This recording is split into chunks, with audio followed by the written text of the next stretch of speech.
दी high court employees cooperative credit society limited यांतर्फे शनिवारी भव्य रक्तदान शिबिर पार पडले। या रक्तदान शिबिराचे उद्घाटन मुंबई उच्च न्यायालयाचे सन्माननीय मुख्य न्यायमूर्ती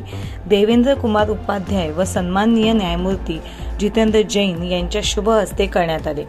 रक्तदान शिबिराला उत्स्फूर्त प्रतिसाद मिळाला। या शिबिराला नायर हॉस्पिटलमधील डॉक्टर टीम तसेच हॉस्पिटलमधील काही स्टाफ देखील उपस्थित राहून रक्तदान शिबिराला चांगल्या प्रकारे सहकार्य केले। दरम्यान आंतरराष्ट्रीय मानवाधिकार राजदूत संघटना, युवा महाराष्ट्र फाउंडेशन, पोलीस मित्र माहिती अधिकार, पत्रकार संरक्षण सेना यांच्या संयुक्त विद्यमानाने London book of world record पुरस्कार प्राप्त झालेले मुंबई येथील बांद्रा येथे वास्तव्यास असलेले रत्नागिरी जिल्ह्यातील लांजा तालुक्यामधील गव्हाणे गावचे सुपुत्र, मुंबई उच्च न्यायालयाचे कर्मचारी तसेच गुरुमाऊली चंद्रभागा फाउंडेशनचे अध्यक्ष,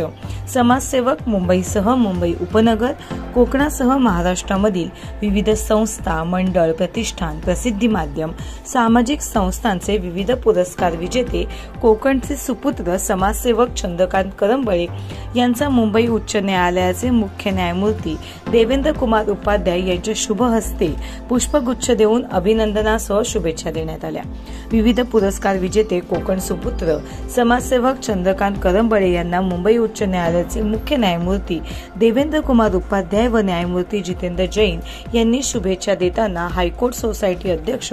सनी हौसलमल, उपाध्यक्ष चंद्रकांत सरवणकर, सचिव राहुल कदम, सहसचिव अनघा करंडे, खजिनदार विनोद भोसले, सहखजिनदार अमोल शिंदे, संचालक दीपक धुमाळ, चंद्रकांत करंबळे, संचालिका मुक्ता नागणे कदम, संचालक डॉक्टर अमोल राऊत, रवी पवार, राजेंद्र खिलारी, व्यवस्थापक संजय वेलोसे, नमिता मुसळे व उपस्थित अधिकारी वर्ग, कर्मचारी वर्ग तसेच नायर हॉस्पिटलमध्ये रक्तदान शिबिरासाठी आलेले डॉक्टर वृंद, कर्मचारी वर्ग, पदाधिकारी हे उपस्थित होते व त्यांनीही करंबळे यांना अभिनंदन करून मनपूर्वक शुभेच्छा दिल्या।